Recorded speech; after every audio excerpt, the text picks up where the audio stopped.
America has more movie fans than anywhere. We also have more movie critics. And like the movies they review, some are better than others.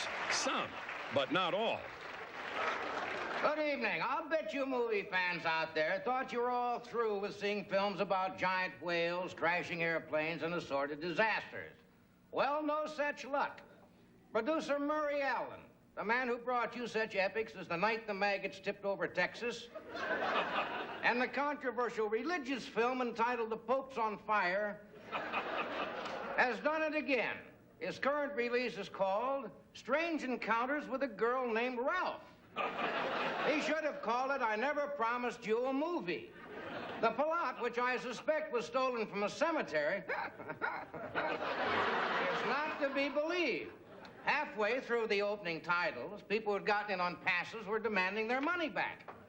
The story, said he, giving it the benefit of the doubt, opens in Mexico, where Jaws, the whale, is harpooned by his ex-agent over back commissions. The agent is played by Clint Eastwood, who gives his usual wooden performance.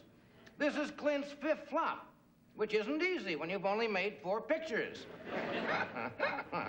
The publicity informs us that it took 6 months to put this film in the can, and believe me, that's where it belongs.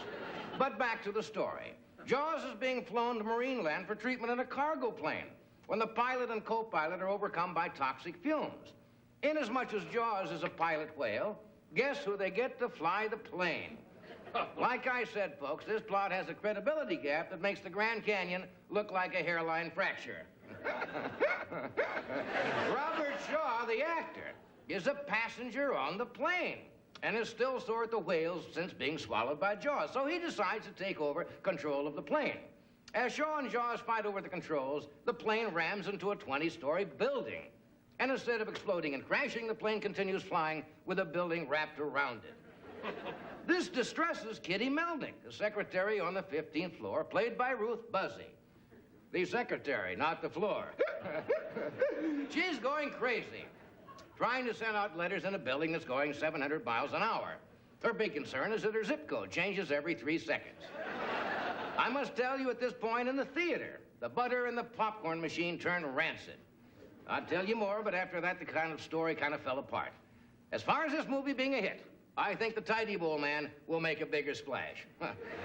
In all fairness, I must tell you, the following picture, there was a 20-minute standing ovation.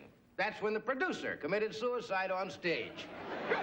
This is Gene Shallows saying goodnight. That's my movie review for the...